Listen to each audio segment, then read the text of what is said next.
fake one, but yeah, you put a lot of energy in it, right? I make a picture of you. Hare Krishna.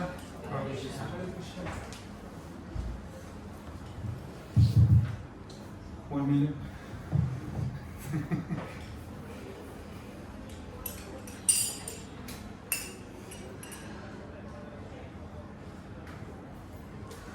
Hare Krishna, everyone. Today I'm going to give a class on depression and the way out, and connect it to Bhakti as well, but also the psychology behind depression. So I'm going to start with Jai Radha.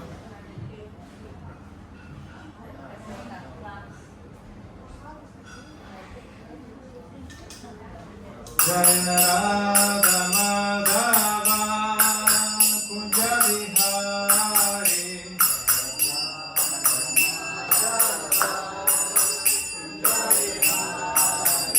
Jai Radha Madhava Kunja Vihari.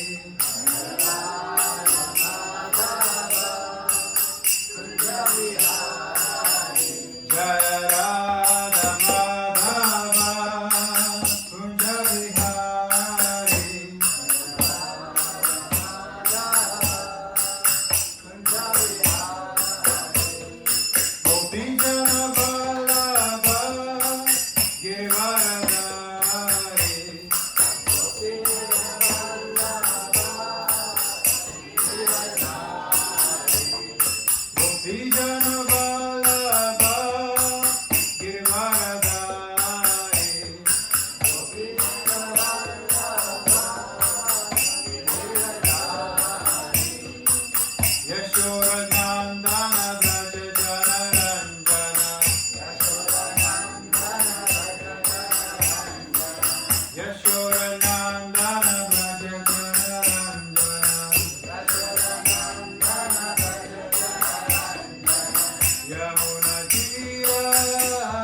Krishna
Hare Krishna, Krishna Krishna, Hare Hare, Hare Rama, Hare Rama, Rama Rama, Hare Hare. Thank you.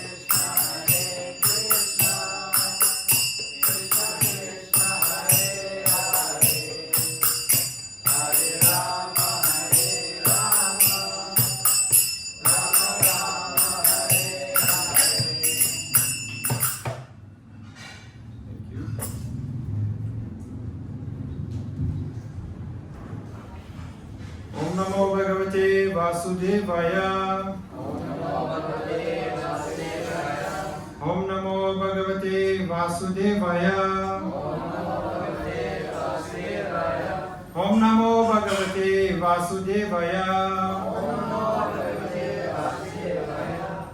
Hare Krishna, one more time. Thank you for being here.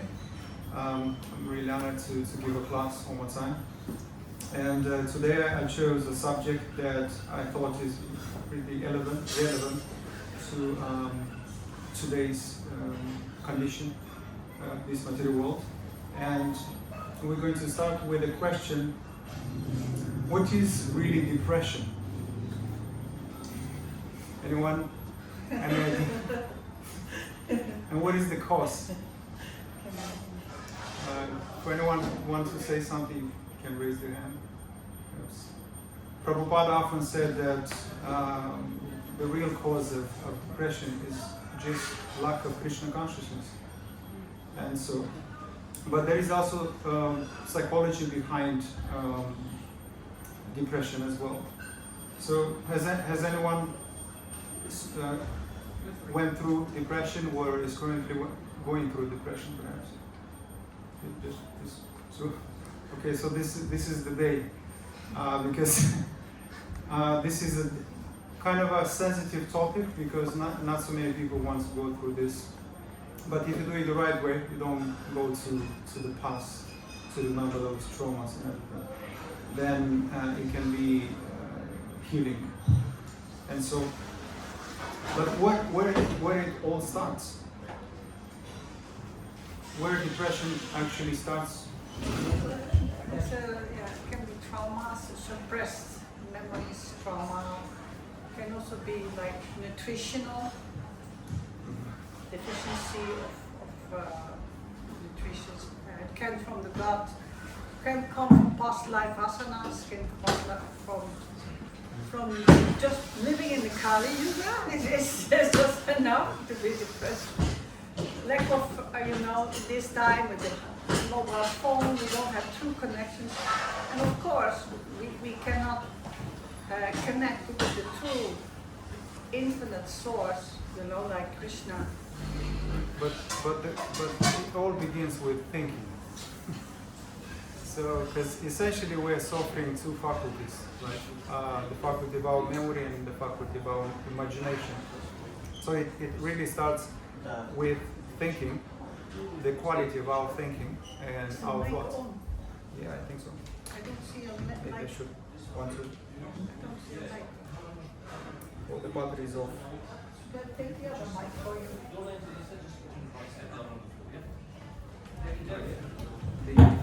The battery is it's gone.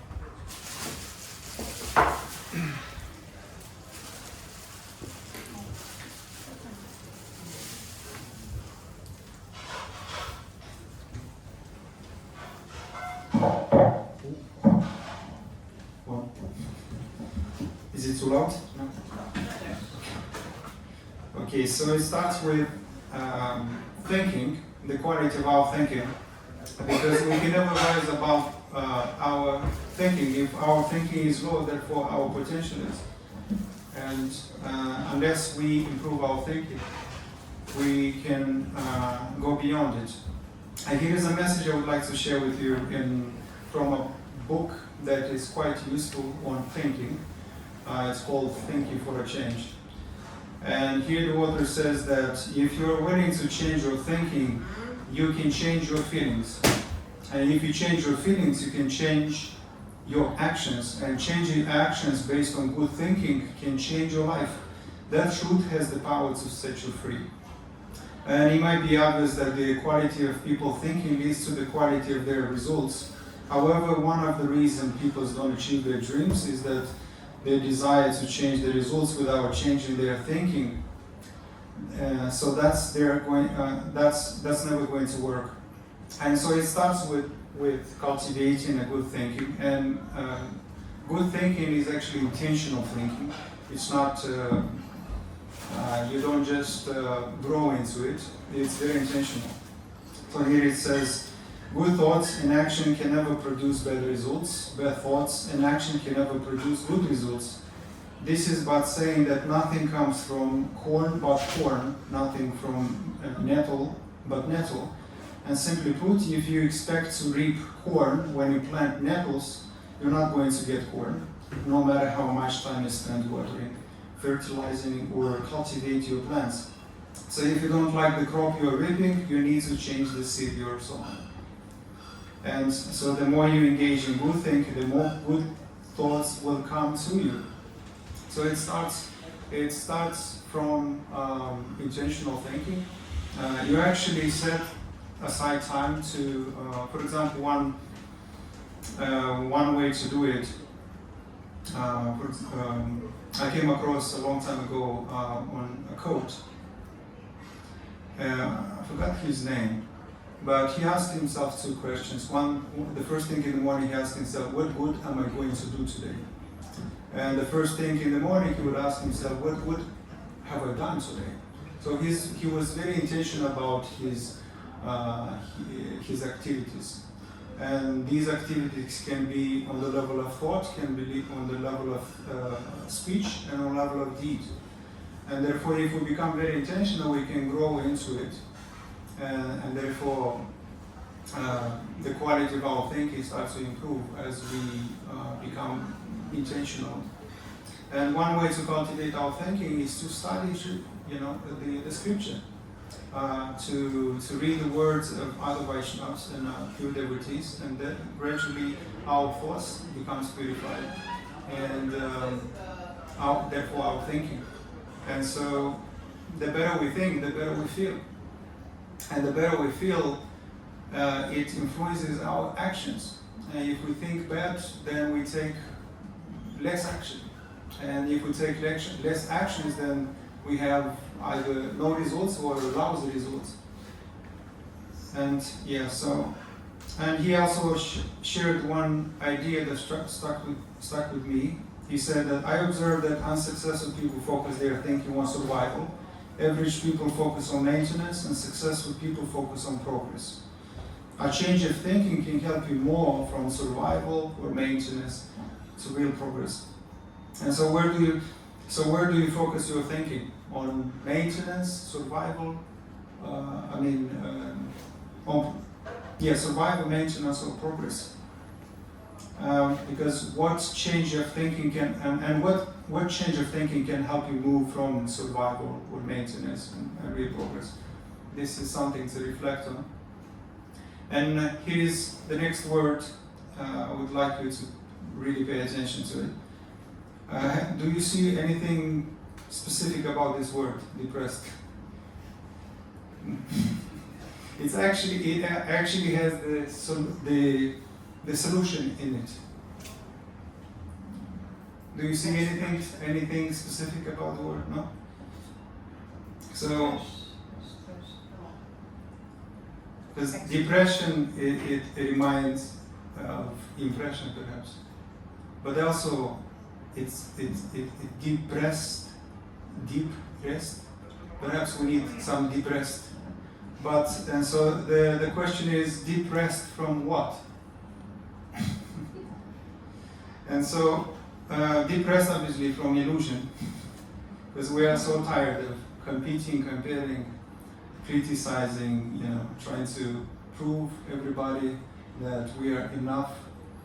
So really we need depressed from illusion, but depressed to Krishna, in Krishna, in Krishna shelters.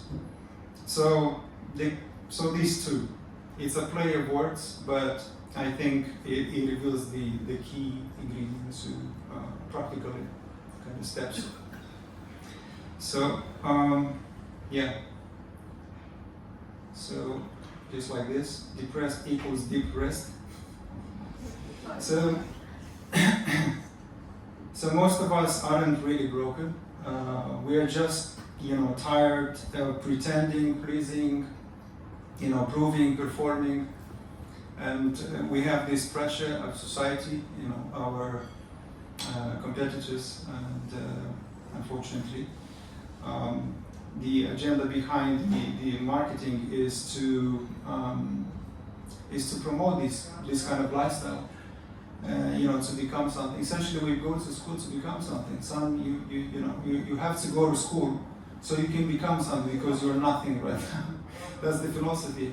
And we go into the school and we're trying to become something we're not.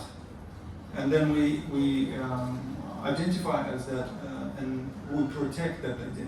I'm a doctor, right? I'm a good doctor. And if somebody says, no, you're not a bad doctor, you're a bad lawyer, and you believe you're a good lawyer, you start to protect yourself, and therefore, experience this conflict among each other. So our mind races, our hearts ache, and the soul longs for peace, longs to real rest, and essentially longs for Krishna abode, where life is not is free of these four miseries of life. Birth, death, disease, and illusion. So we need deep rest for the heart, the mind, and ultimately the soul. And that's where Krishna consciousness comes in. And it's not about just about changing our situation, it's about changing our focus. Because what we focus on, growth and expands. Therefore, we need to find rest, not rest in peace. And so along my journey, I've discovered I actually suffered from depression, probably, what was that, in 2012. I was living in the United States and I was jobless and I had $1 in my pocket. And I was undocumented as well, because I overstayed my visa, therefore. I was struggling to find jobs because I was illegal essentially. And so I literally had $1 in my pocket and I didn't have anything to eat. And so I ate pretty much rice and sugar for 6 months. And so because of this depression, I focused on 7 things that I'm going to mention right in the beginning. The 7 disconnects that leads to depression. And so these I found them a little bit late in my life, but now I can connect to the past. So these are as follows. When I focus on what I don't want, I don't love, I don't have, I don't care, I don't appreciate what I can do and what I can control. And the solution is to do the opposite. However, we're going to go through each one. And so gradually connect to Bhakti. So what happens when you focus on what you don't want? If you actually ask a person, what do you really want? They will tell you what they don't want. Because it's very easy for them to identify those things, we've been thinking about things we don't want for the most of our life. So it's like a natural thing. Oh, let me tell you, 1, 2, 3, 4, 5. But as soon as you ask them what they really want, they are confused. And I've actually tested these 7 things, and it's true. So when we focus on things we don't want, our mind gets hijacked by avoidance. and we become defensive, fearful, and reactive. And an example like stage fright. This is my, I think, about 15 or 17 class. But before this, I didn't speak in public at all. So I was really scared, and I was avoiding. I didn't want to speak in front of people because I was scared, and probably because of my when I was in school, I was avoiding to go in front of the class. As a result, I cultivated this stage fright. But as soon as I stepped in, I kind of agreed to it, and I said, this is what Krishna wants, this is what pleases Krishna, and therefore I need to step into the fear. And as soon as I did, I almost shocked. It was very emotional experience, but after 2-3 classes, I overcame that stage fright. And so, but if we focus on things we don't want, then the mind gets hijacked by the avoidance, and then we become defensive, fearful, and reactive. And so we spend energy running from it instead of moving toward. And there is a law that you actually attract what you fear about. And I don't know if this is 100% true, but what I found out in my life, what I was afraid of more,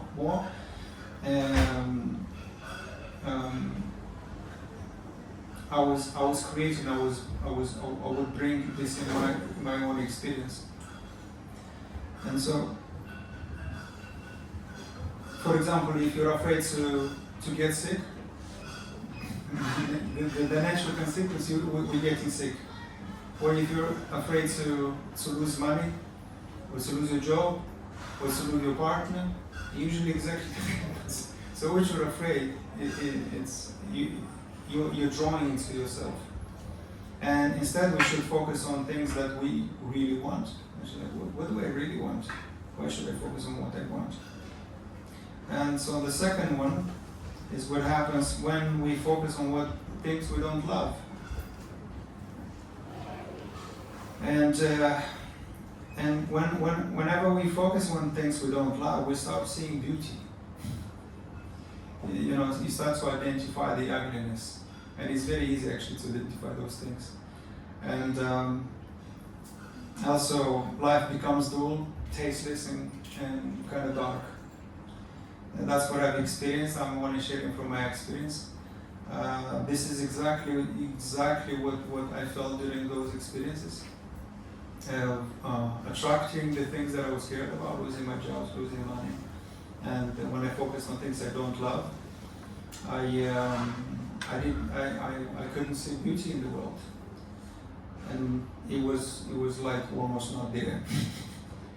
So, and you become critical, disconnected from the heart, and the absence of love is not really hate; it's actually it's numbness. Yeah. So the next one is when you focus on what you don't have. This is a huge one because it's very easy. For some reason, many people experience scarcity when when it's never enough, or I don't have enough, or I don't have this, or I don't have that. I don't have enough resources. I don't have things to do what I want, or to approach Krishna, or to practice charity, for example.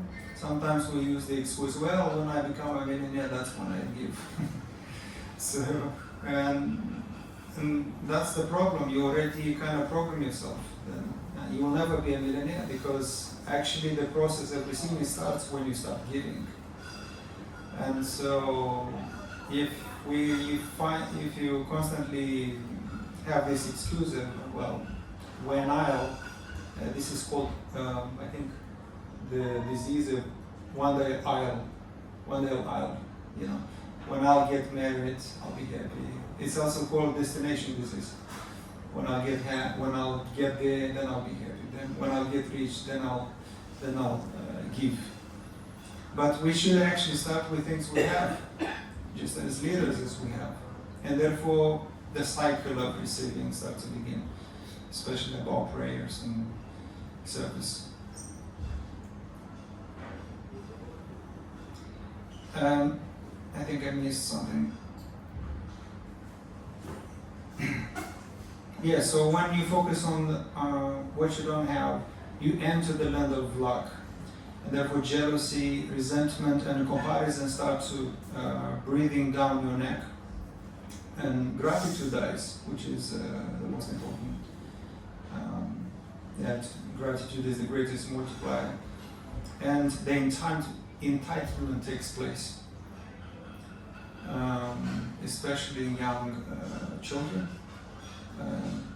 Because I never understood when I was a kid why my mother is not giving me this or that. So you start to feel and act entitled and argue with elderly. And when you focus on what you don't appreciate, and then everything becomes boring and burdensome. You start noticing the blessing you once prayed for, and miracles becomes invisible when you lack appreciation. Because appreciation is probably one of the most important virtue, to be grateful, aside from other virtues. So when you focus on what you don't care about, for example, can you say something about something or someone, the phrase, I don't care. I don't care about this, I don't care about this job, responsibility, or I don't care about this person. When you say, I don't care, how do you feel? Do you feel inspired? Do you feel motivated? Really, it's like a useless sentence, because it creates the opposite feeling. It's the opposite of love. But when I say, I care about you, I care about this service, or I care about your feelings, then how do you feel? You feel inspired, you feel kind of fulfilled, you feel energetic, and so it's so instead of focusing on things we don't really care, we should, because it's like we focus on luck rather than abundance. And if I say I care, then we feel more empowered. And if I say I don't care, we lose power. We lose even influence when we think I don't care about this person, or especially when we give up responsibilities, we lose influence. We lose influence, we lose meaning in our life and purpose when we say I don't care. And therefore, it doesn't add any value to us, it doesn't kind of add anything to us. So it's, and we become disconnected as a result of I don't care. Our life becomes meaningless. And when we care about, our life becomes meaningful, full of meaning. So I like to kind of, take words, especially compound words, and separate them into half to reveal the key. And so a life without care is life without color. So, especially this one, when you focus on what you can do. Yeah. How many of us focus on things we can do? We think we lack abilities, resources, and perhaps courage. I can do this, I can do that, but what can I really do? Small things. Doesn't have to be big. We think we need to actually take massive actions, and we don't consider those little baby steps. But it's actually the baby steps that helps us move on. So when we focus on things that we can do, self-doubt paralyzes us, and we shrink into our own stories, our narrative, the story that is actually not true. And you don't fail because you're incapable. We fail because we never try. For example, if like, how do you call those coaches in the school? Tutors. Tutors? Yeah, if he's holding like a bar, straight bar, let's say 60 centimeters, and he said jump, and the kid is like, no, but it's too high, I can't do it. How does he know? Unless he tried, he will never know, right? And so he first needs to try, and then all of a sudden he will a revelation will strike him. Oh, I never knew I could. And as soon as he jumped, he actually discovered that he can actually jump even 80 inches. So you fail because you never tried. But fail is just first attempt in learning. FAIL, first attempt in learning. So it's really about trying. Just have the courage. Take your chance. Just jump. And the seventh one is when you focus on what you can control.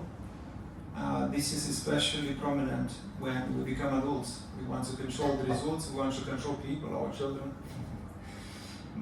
Yeah. And what happens when we try to control things outside of our control? We burn out. Yeah, powerless. Yeah. Especially if we want to control the results of our activities and do not surrender those that Krishna has the best interest in us. So when we do that, then anxiety spikes. When constantly the need to control everything, our health, the results, the people, those who love us, to control the relationship. I heard once from John Maxwell that he said that the weakest person in a relationship controls the relationship. And the one who's the strongest is the one which controls the response. So it's very interesting because I've actually started to observe that, and it's actually true. Because those who want to control the relationship, they are very reactive. Don't do this, don't do that. You should do this, you should do that, right? and as a result, they are always compulsive and unhappy. So you spiral in what ifs. The what if story. Anyone familiar with what ifs?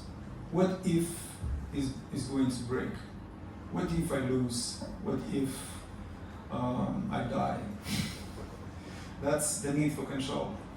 But I always say that if you must think of what ifs, what not positive what ifs. What if it will work? What if will benefit others? What if I'm going to learn something new? What if I'm going to? It's an opportunity for growth, to stretch. So So instead we can focus on things we can control. And the number one thing we can control is our response, is our intention to do something. And so that's the only actually thing that we can control, is our desires and our responses. And you give your peace away to problems that you don't have solution, only surrenders. And here is a picture I picked from a book by Gaur Gopal Das. He's a very famous devotee, where you can just look at it. And the question is, do you have a problem in life? And no matter what you say, no or yes, can you do something about it? And again, if you say yes, then why worry? And if you say no, then why worry? So it's very interesting. I like this actually. And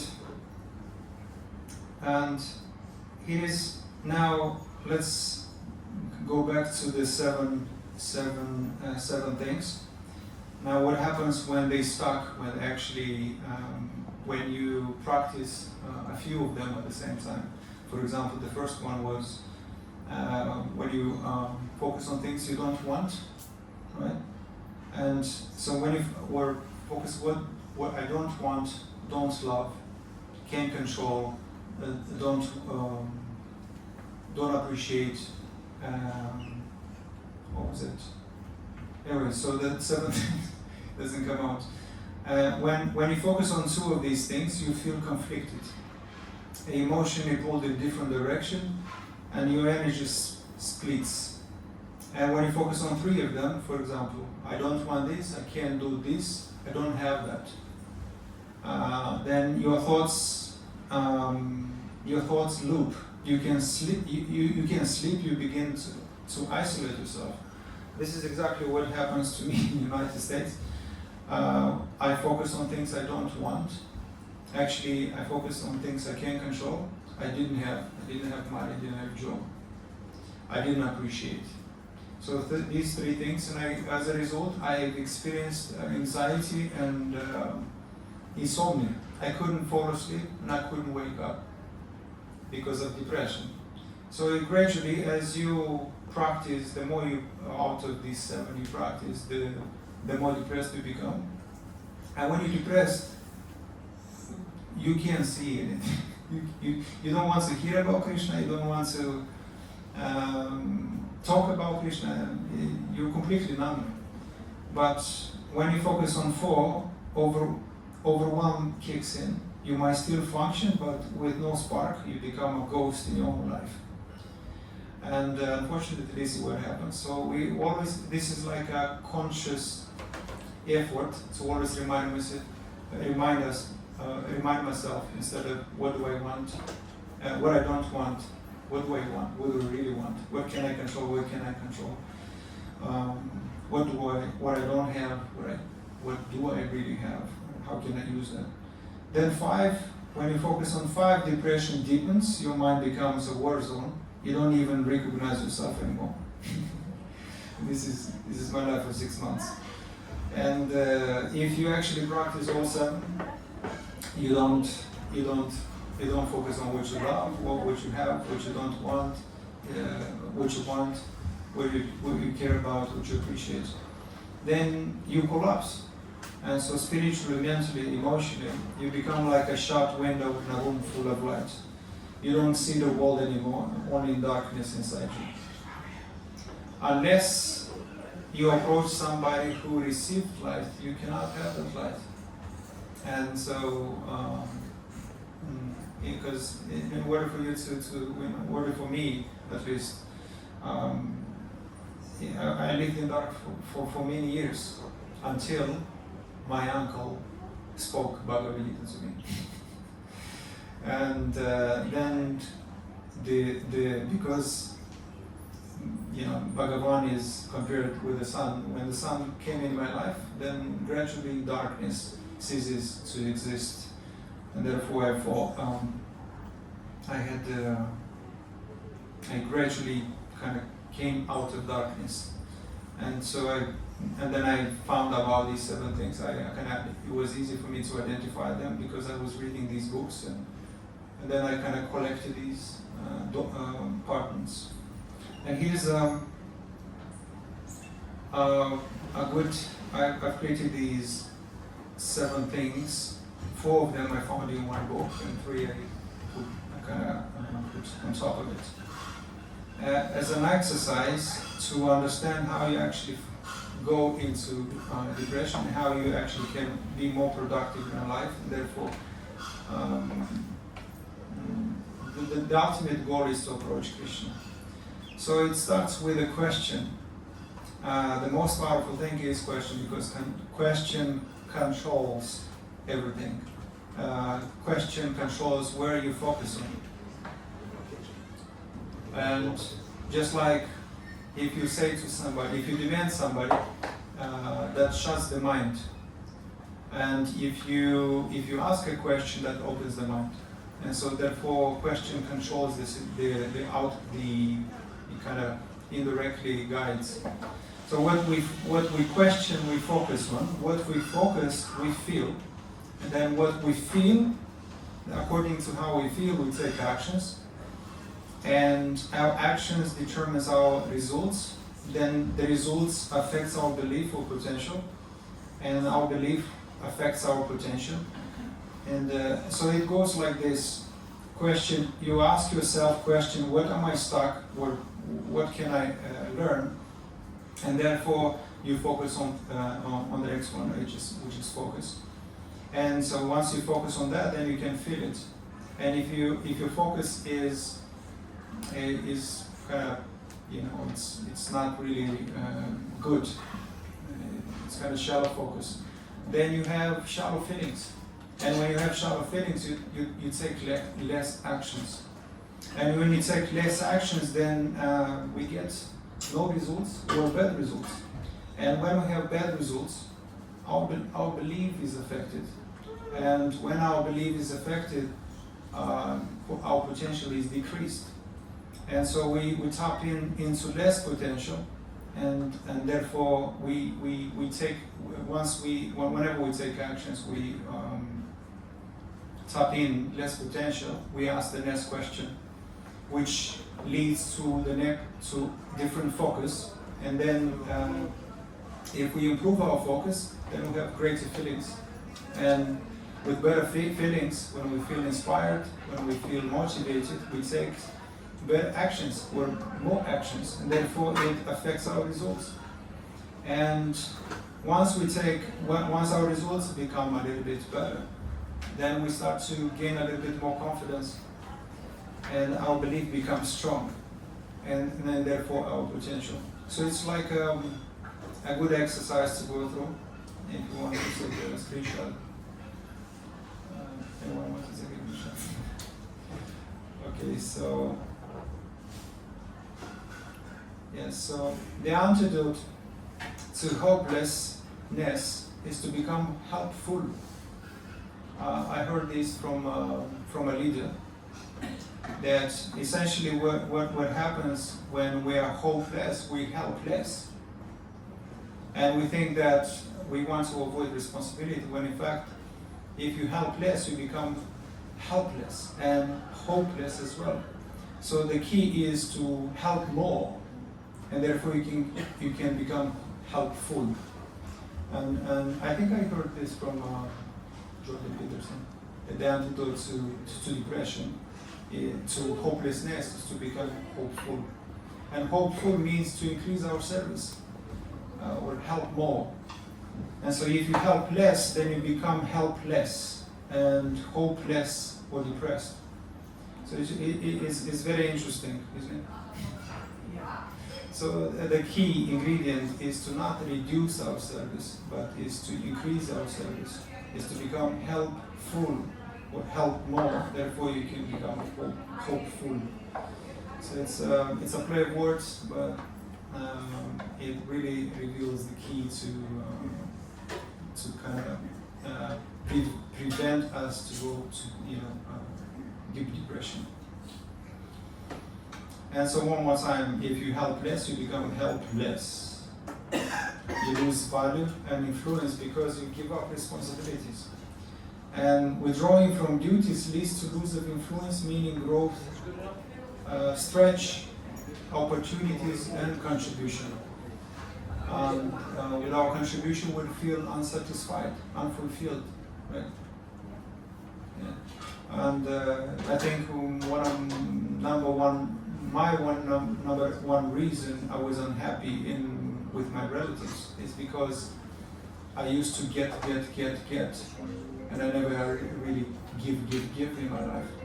And until I learned that law, that everything starts with giving first, and then you add meaning to your life. So contribution is quite important. Especially, that's why we engage in service, and so we can have some meaning in our life.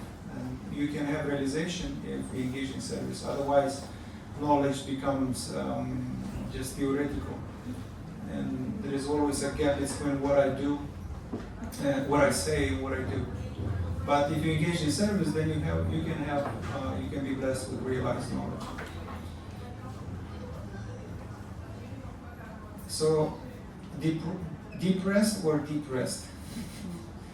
So the real reason people are depressed because they need a deep rest from chaos of the mind, rest from the race of false ego, and rest in the arms of Krishna. That's what we want. That's rest, because the mind runs 1,000 miles per hour, and really quick, and overwhelmed with so many desires, so many options. The mind is like a monkey on Red Bull.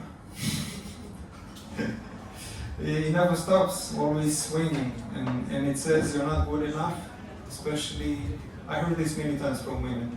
They always feel not enough. They want to prove I am enough. I think I might have experienced that, but usually from my experience, communicating about this, I heard this from women more. And so, or you should have done better. Why did you say that? What if it goes wrong? That's the mind.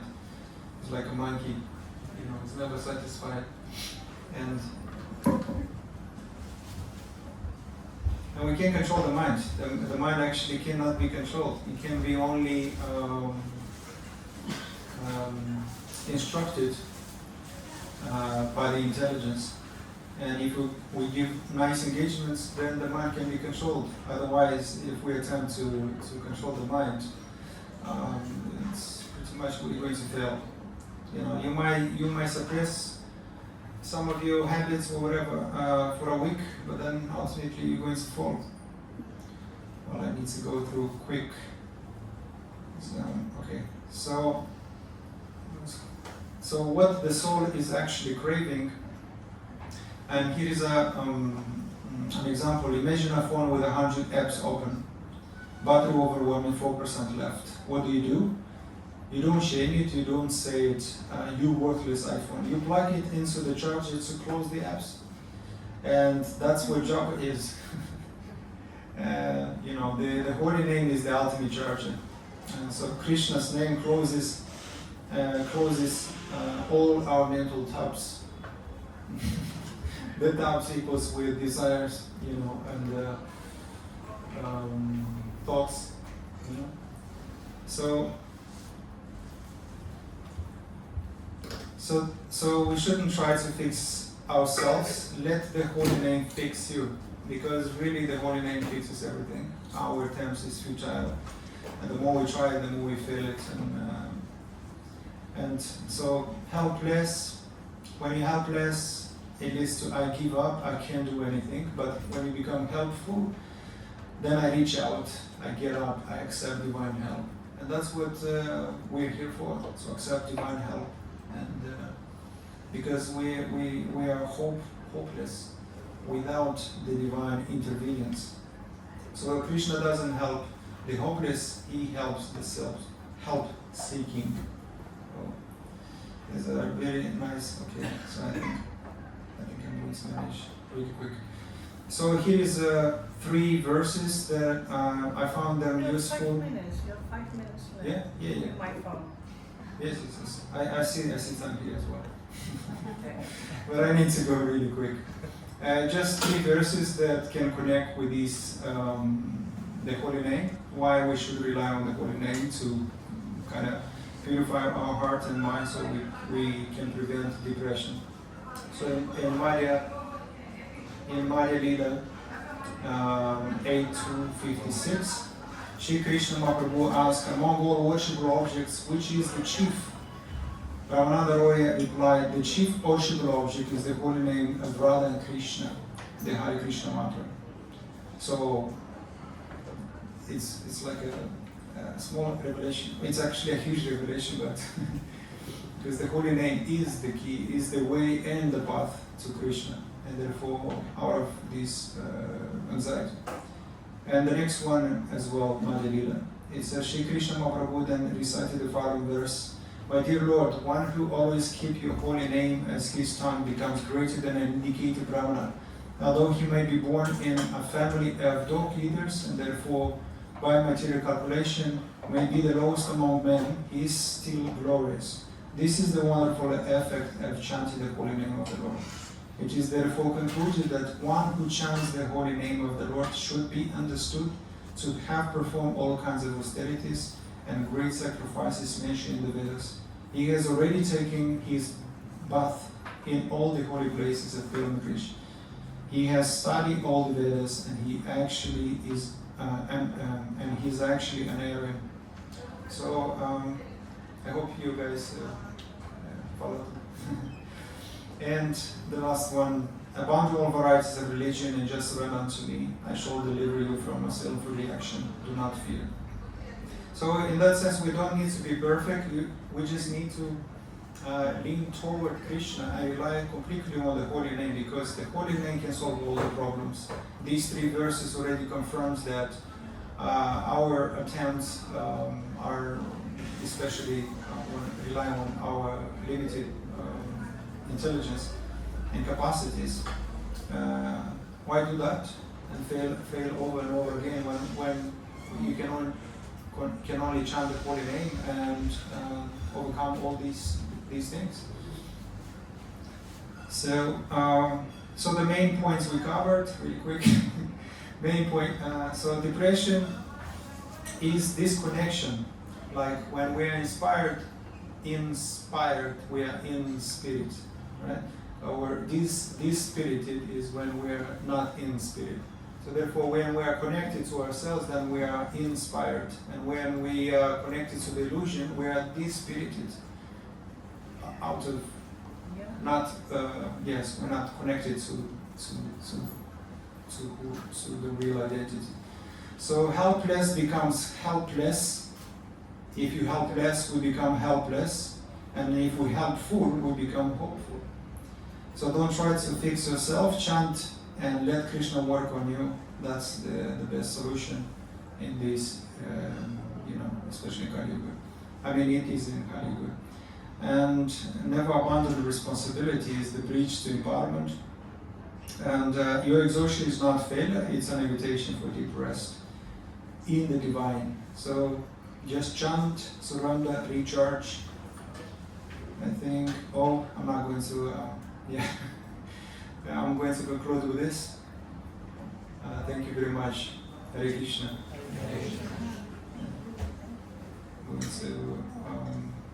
So I think one last, just today I start fixing myself and start offering myself. It's like a mantra. Yeah, so.